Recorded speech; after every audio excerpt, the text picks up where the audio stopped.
Welcome to the webinar. Thank you very much for attending. We're very happy to see the number of attendees, and we hope we will live up to the expectations.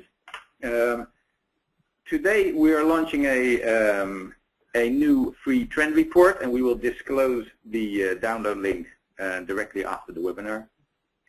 And it's been quite some work to put this together.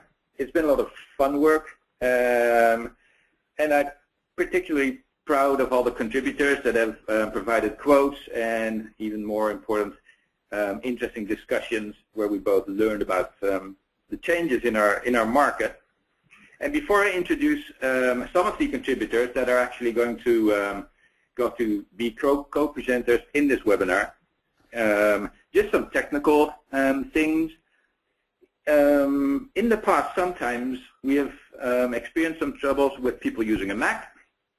If you are having troubles on a Mac viewing our screen, please drop that in the chat box in the GoToMeeting interface, and we will see what we can do in parallel, because I've got two smart guys here watching out for the technical stuff.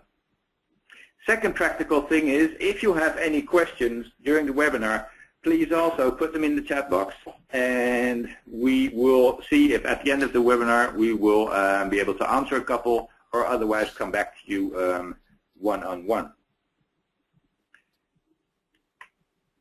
So this is me. I'm the CEO of Newzoo here, based in Amsterdam, and we try to be a bit ahead of the curve when it comes to market research, and I hope this webinar will confirm that.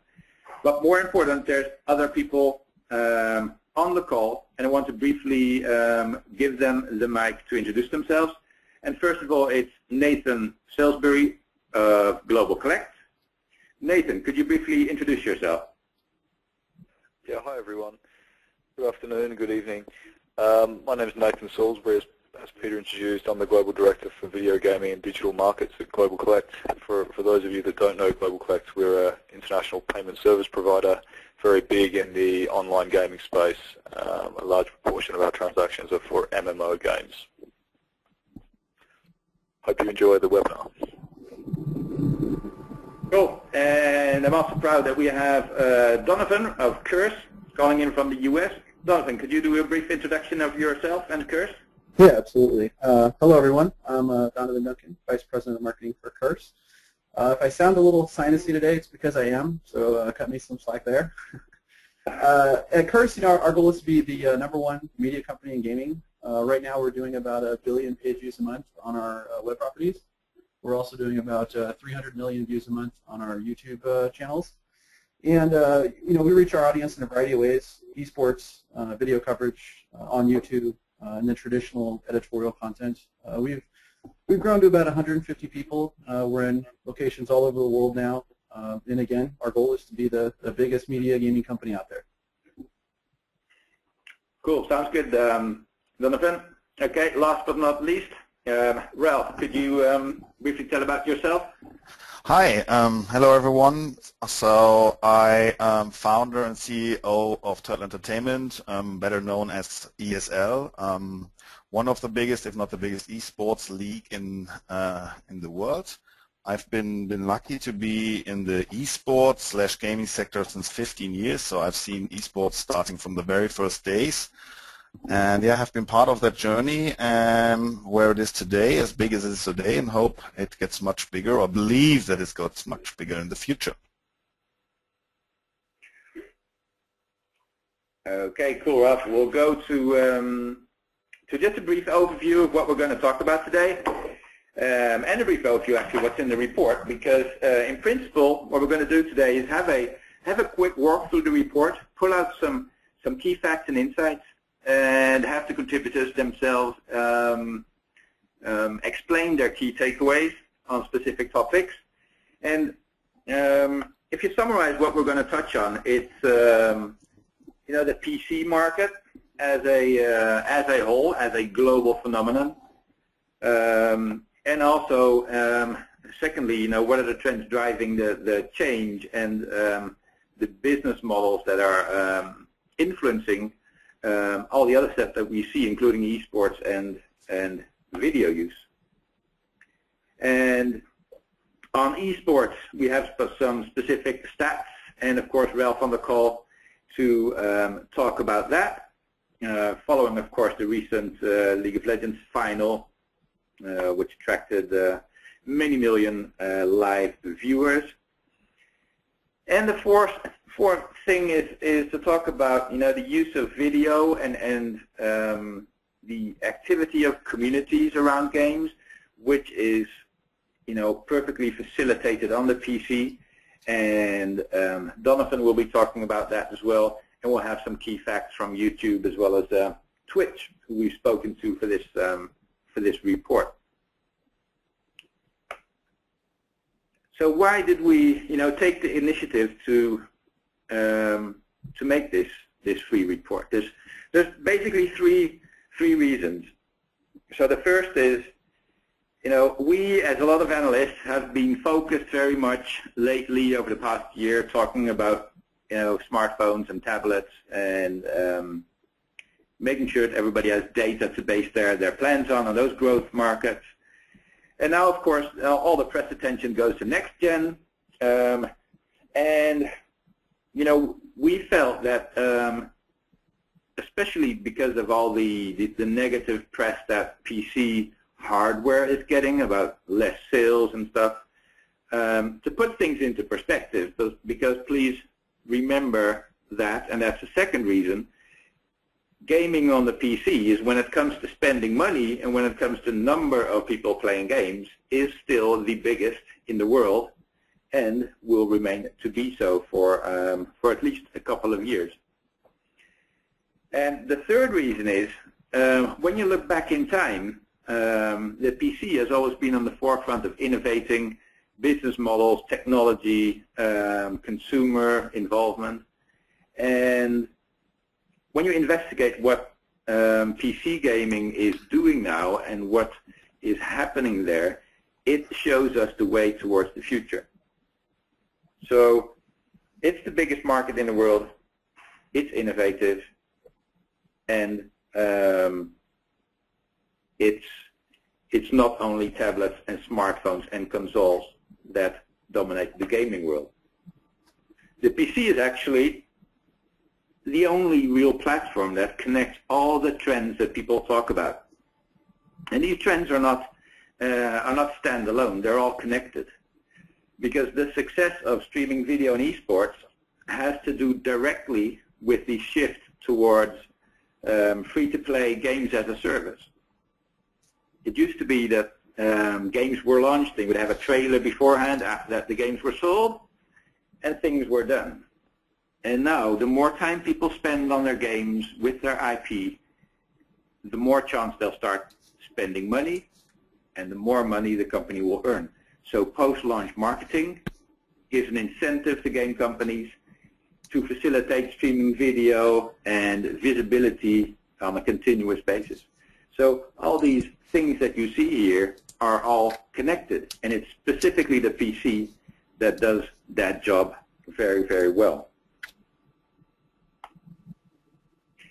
This is the front page of the report that you will have in your hands in about 40 minutes, I think. And on one of the first pages, it shows you data on the global market.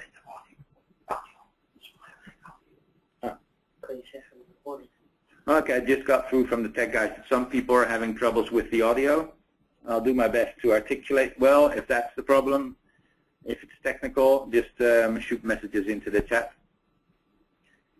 To confirm the fact that on a global scale, games played on the PC drawing the most money, you can see that in this graph on our estimate on 2013, based on our global data model that we've worked on.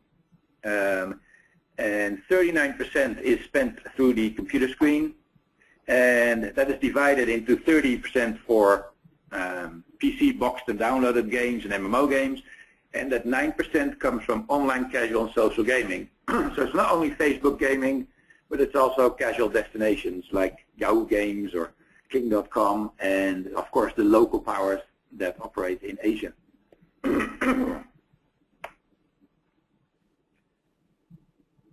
But please do realize that most of the money is spent through that screen, and the starting point of most of the reports is the MMO type gamer, the guys downloading Call of Duty through Steam, so the PC and MMO gamer. And we go even one step further, because a lot of people ask us, esports is popular. Do you know who those esports enthusiasts are? Well, we will know, because in our consumer research, which is starting in a week in about 6 countries, we will have a lot of those topics covered.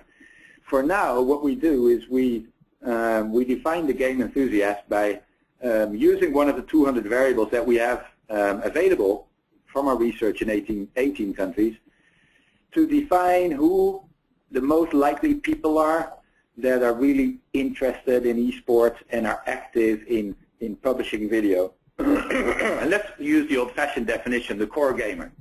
And in this case, when we're talking about the core gamer in this report, we use 3 variables. So one is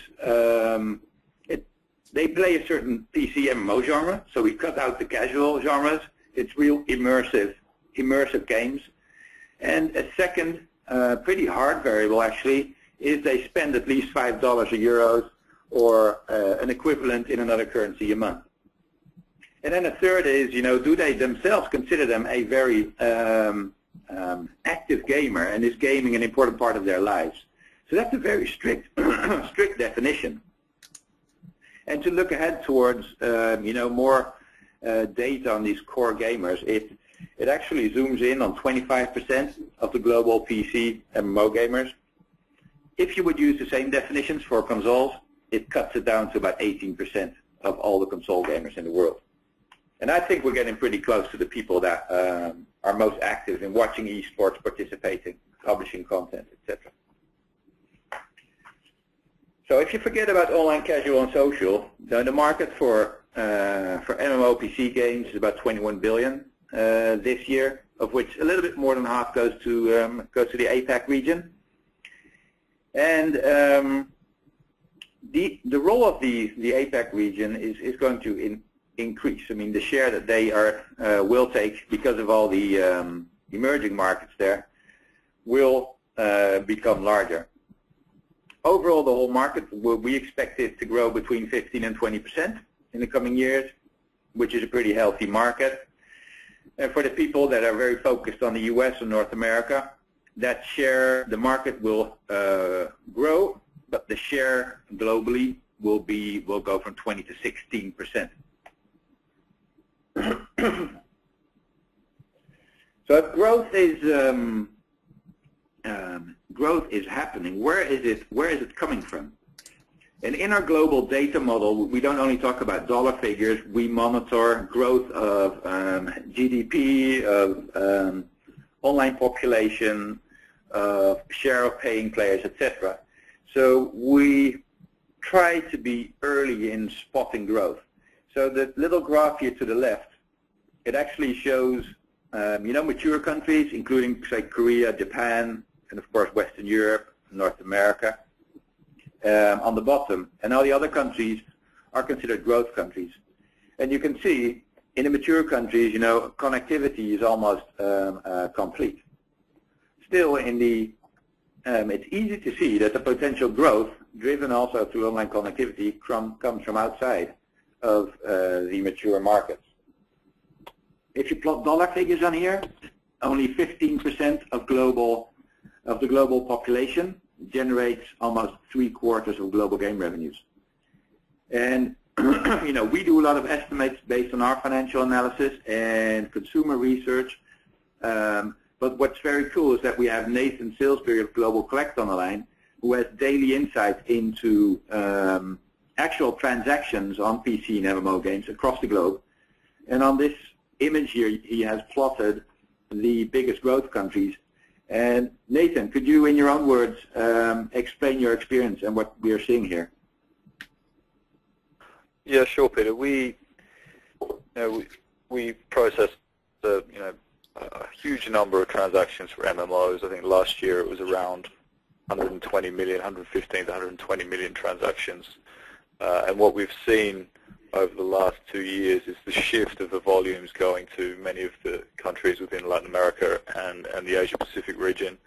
That's somewhat representative of our merchant base or our customer base, but it's also representative of the huge number of consumers getting access to high-speed internet and a very untapped consumer base when it comes to MMO gaming in Asia.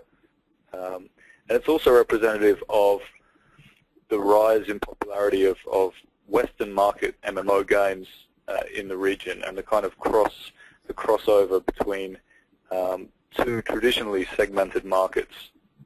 You see a lot of publishers now in Europe and North America publishing popular Chinese and Korean, Japanese games, and the same's happening in that region. That's what we see, Peter. Yeah, cool. Yeah, I love the image here. It's sort of if you look at an image of GDP growth across the globe, it has almost the identical set of countries. Cool. If we move on to trying to understand the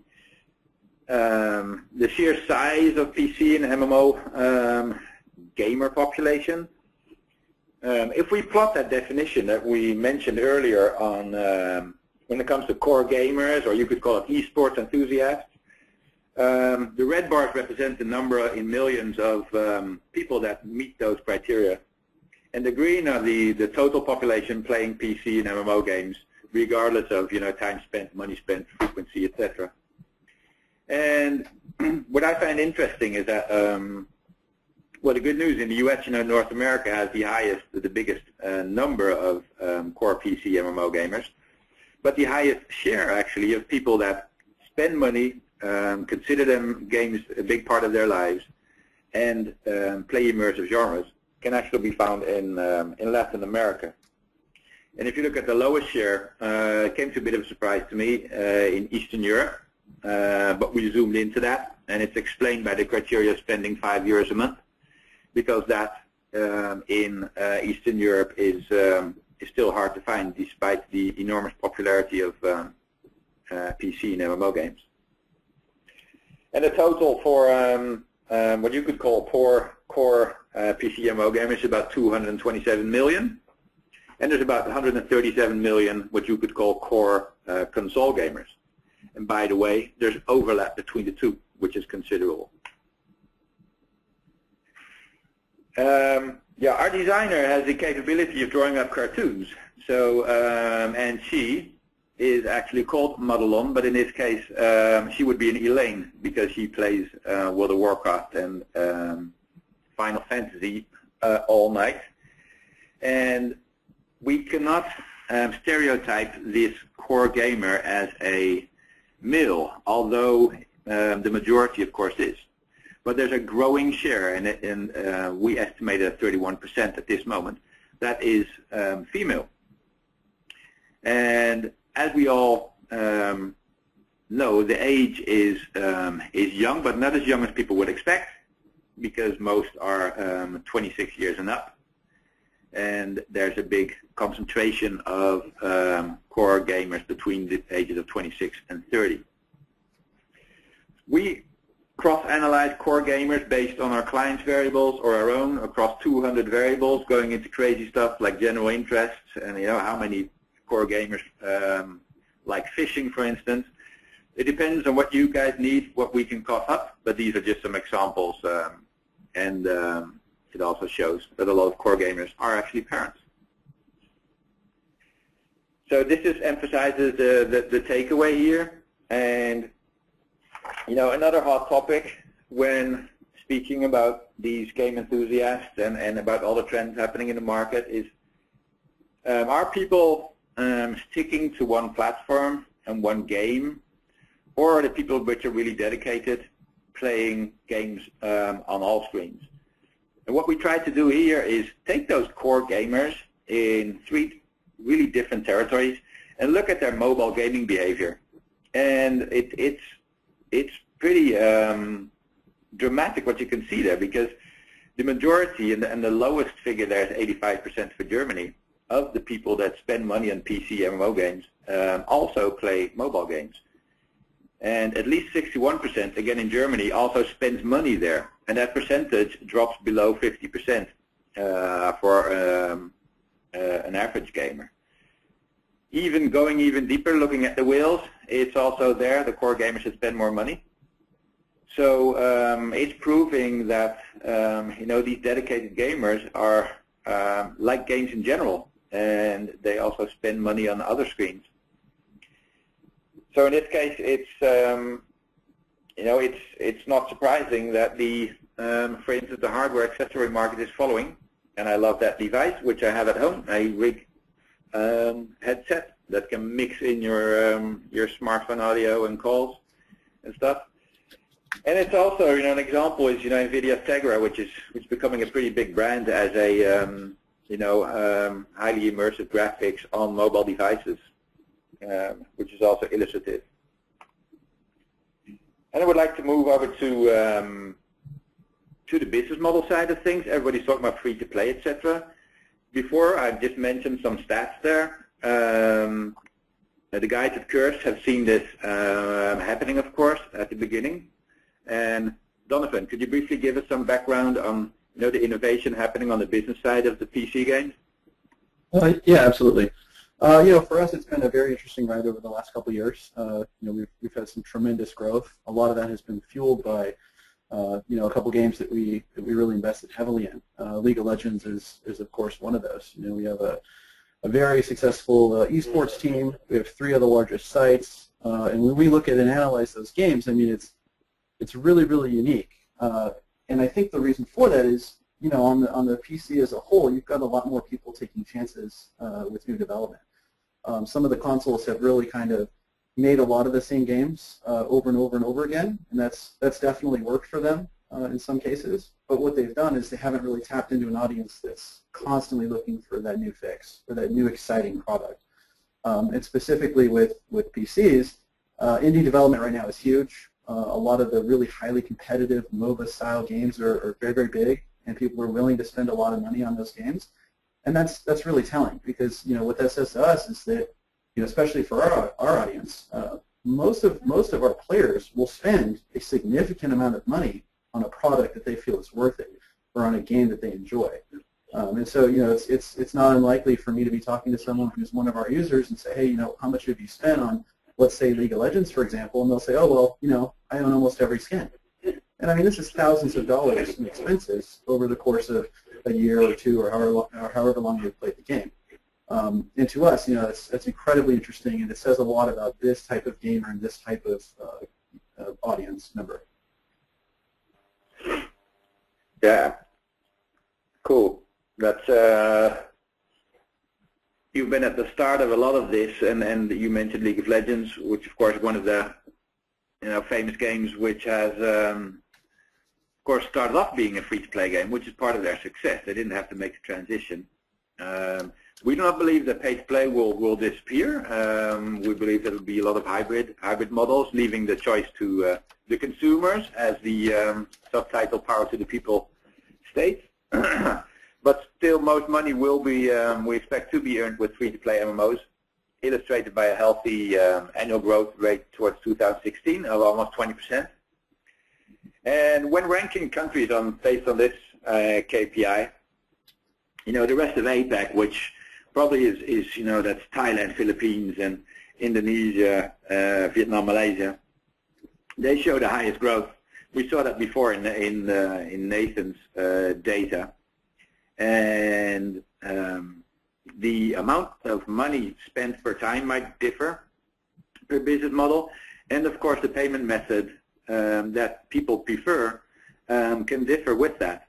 And Nathan, you have continuous insight into payments on both business models. Could you briefly talk us through the difference? Yeah, sure. I think with any kind of subscription-based pay-to-play game, then it's more logical to be having credit card details stored. So you see a lot more credit card transactions within that business model. For free-to-play, you see more alternative methods from different regions being used to make one-off purchases, whether you buy a number of credits or just literally one-off virtual items or whatever it may be. funnily enough, we have seen a shift between, with some of our data on the actual number of alternative payment methods being used within free-to-play, and that's a downward shift.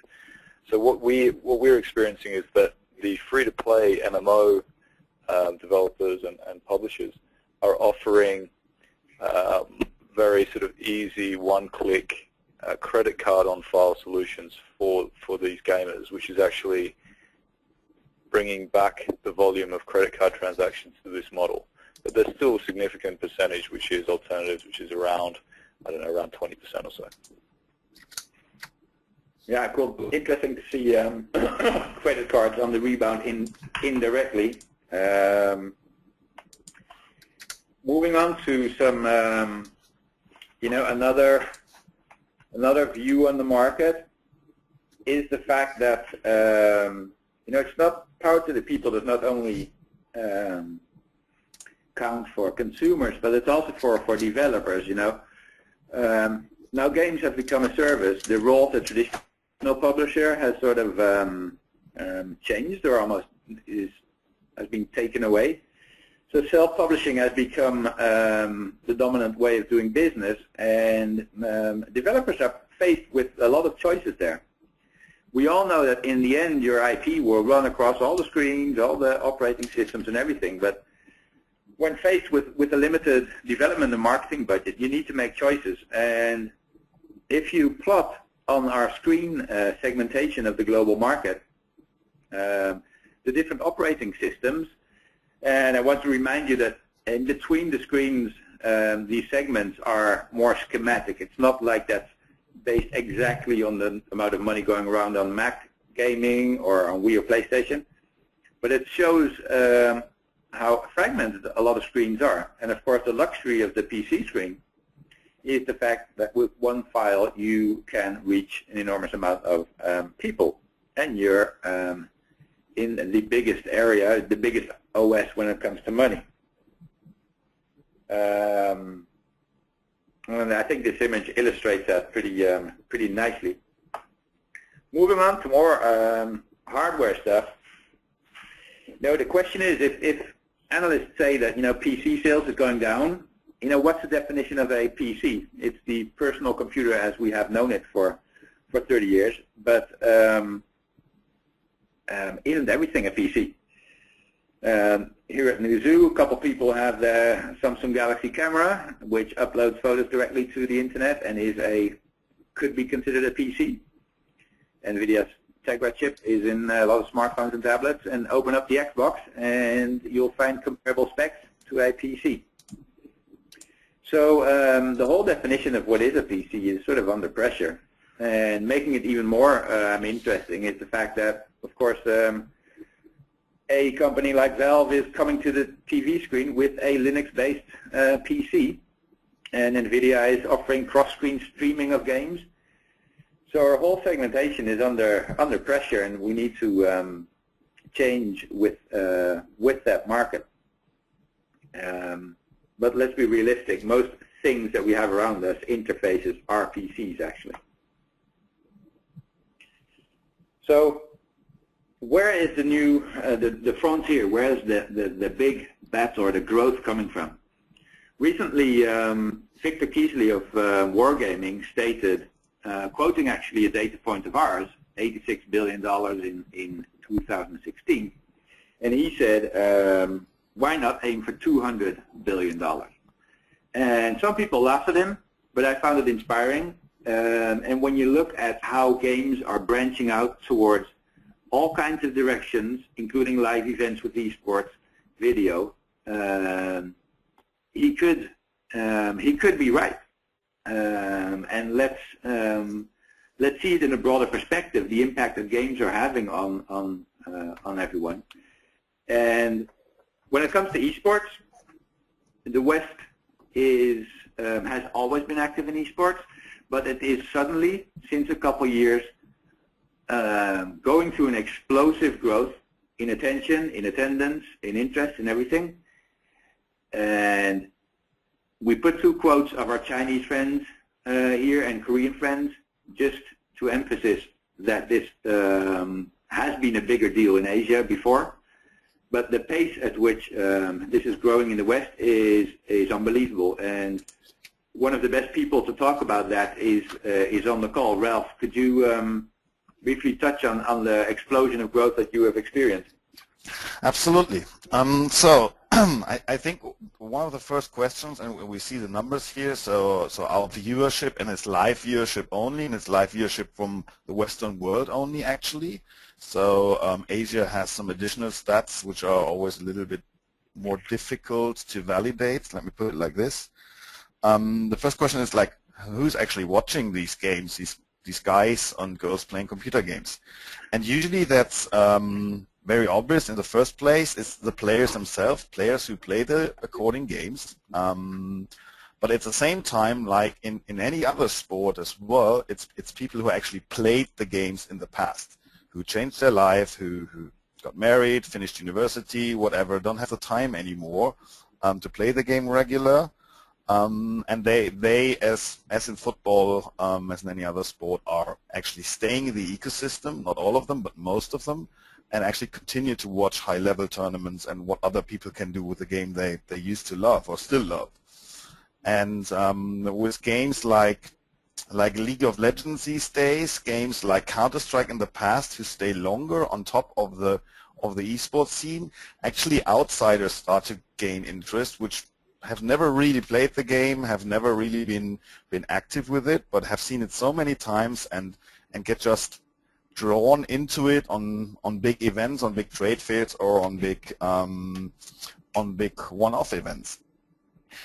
Yeah, this touches the next point I would like to add quickly. It's these games not only draw viewership online, they drew viewership at events as well. Right, with the Season 3 finals just filled the Staples Stadium with 12,000 people, 12 or 13,000.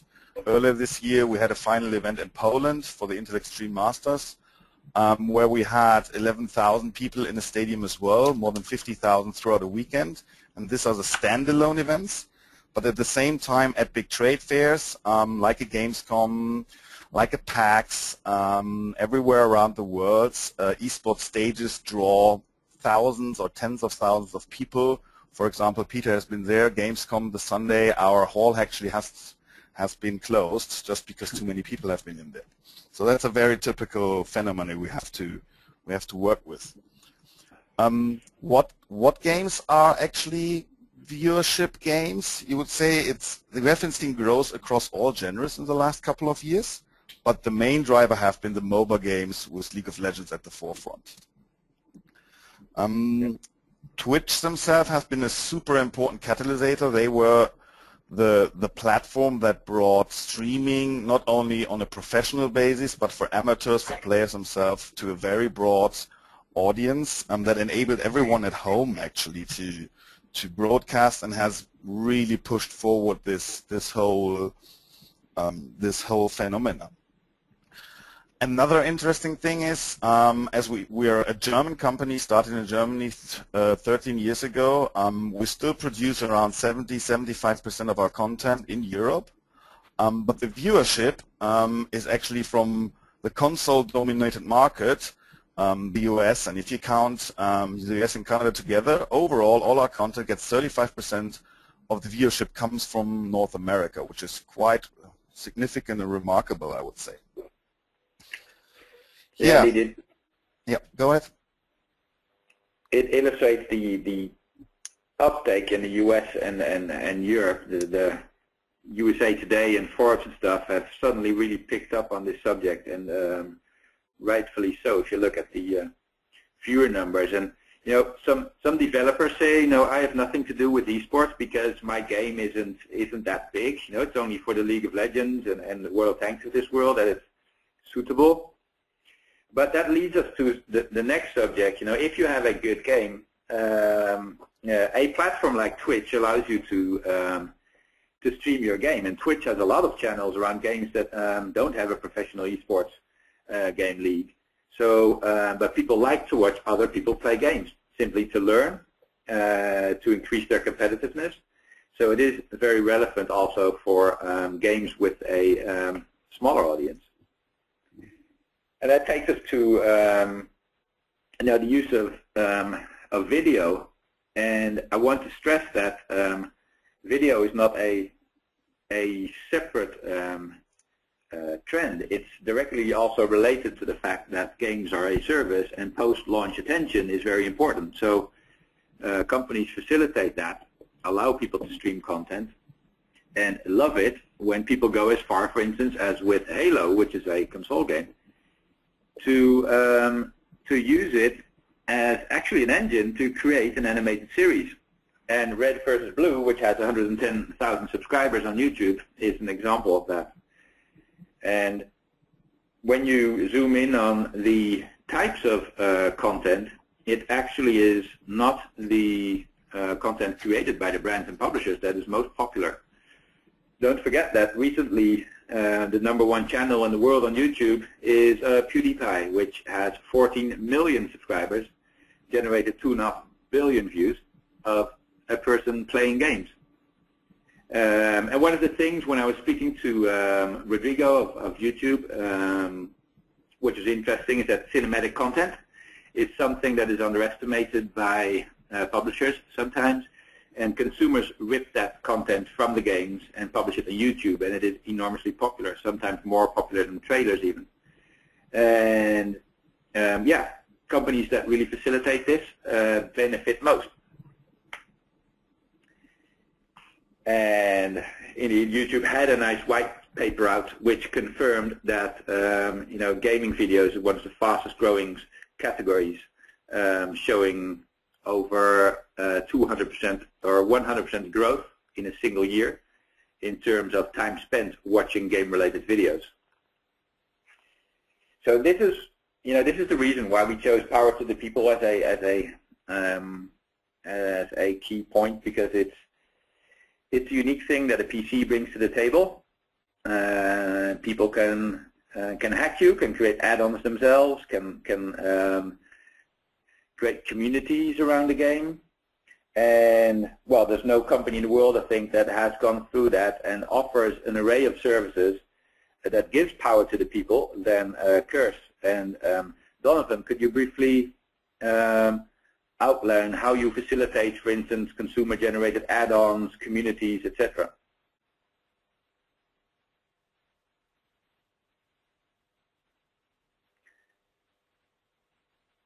While we wait for Donovan, there's one. There are some attendees that have experienced audio problems. I was muted, Peter. Okay, cool. They seem to have been solved. For those people that have that experience, we are taping this, as a good game-related company does, and we will be publishing it, so you will be able to hear the audio from the start when we share the video with you. Donovan, could you tell a little bit about the power to the people, how you facilitate power to the people with your clients, for instance? Yeah, absolutely.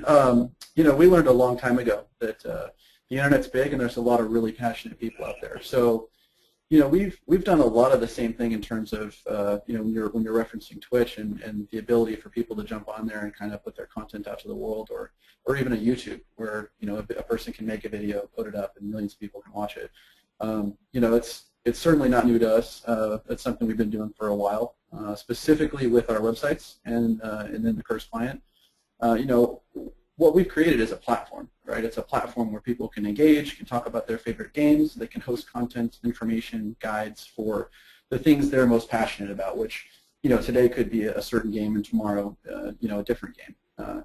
Specifically with the Curse client, you know, we've got about 2 million active users. It's the largest client of its kind, and it was really made big by World of Warcraft. And what it allows you to do is it allows a developer, so somebody at home who's creating content for a game, in this case World of Warcraft, he can make a mod and he can make an add-on. He can make something that, you know, affects the game or displays data in a certain way. And what we provide there is the platform for him to share that with millions of people and for people to tell each other about it. So, you know, we've got a system for him to upload the mod, a system for people to rate it, track it, let their friends know about it, notify them when it updates, those kinds of things.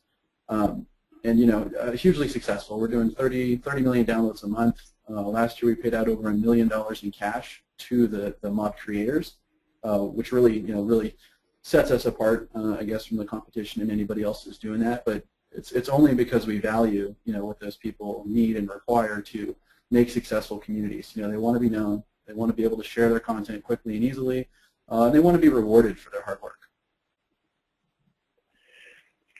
Yeah, cool, and it's the PC that's leading the way there. And I remember the famous video of an elephant riding a motorcycle in GTA, created by a modification of the PC version of Grand Theft Auto. And it was not surprising that the PC gamers were complaining that it wasn't launched on PC at launch. And those are pretty hardcore gamers, the guys that really love the game and love the fact that they have some freedom as well. When you look at a company like Valve, they are much more than a game developer and a shop for PC games. They this year have extended their functionalities with all kinds of community features, including card saving, card collection functionalities, and it sort of shows where their future is heading and where maybe the next gen consoles would like to end up. Giving power to the people sounds easy, but you need to go through a process. And if you look at a graph, if you use Google Trends to analyze the number of YouTube searches or searches on Google, which you can also analyze there, a game like Minecraft scores highest above all. And you can see that League of Legends scores very well, and Mario Kart scores hardly anything. When you dive in deeper, into the legal statements of the companies or the reactions to press, there's a big difference there. And a company like Minecraft, even in their legal documents, states that they love you to make videos, and they love you even to make money and put ads and earn your own money by promoting the game in the end. And the reaction of Nintendo is pretty typical of a more traditional publisher, which says, okay, but you can make some videos maybe, but you definitely can't make any money on our content. And that shows the difference of approach, not realizing the power that consumers have in marketing your game. And of course, we all know in a statement of Valve that the Steam controller was designed to be hacked, which is a statement that core gamers love to hear. And we're coming to the wrap-up of this webinar, and the ultimate statement of Gabe of Valve, of course, is that it's an open platform, which gamers love, and I think that's one of the key points, of course, of this whole report. One of the key points for us at Newzoo, putting in all this effort to get this together, is also just to let you know that we love to think with you guys about future innovations, and we have a lot of data to back it up. So whoever's on the call, not a client yet, you're in good company, because we do work for most of the big companies, not only in the US and Europe, but also in Asia. So you'll be in good company if you decide to join and sign up. And I want to thank everyone for attending, and specifically Ralph, Donovan, Nathan for contributing and spending time during this webinar. And in the end, the report that you just saw has a lot of text, a lot of data that we haven't been talking about. If you now go to newzoo.com/PC report, you'll be able to download the report, and hopefully it will be an inspiration, or at least interesting. And I'll just look, do we have any? Okay, there's not a lot of questions that have come in, and we're close to the end of our timeline. So what I would suggest is that we keep it at this. And thanks everyone again. And hopefully be in touch. Please reach out to any one of us. And this concludes the webinar, PC Gaming, Power to the People. Thank you very much. Bye-bye.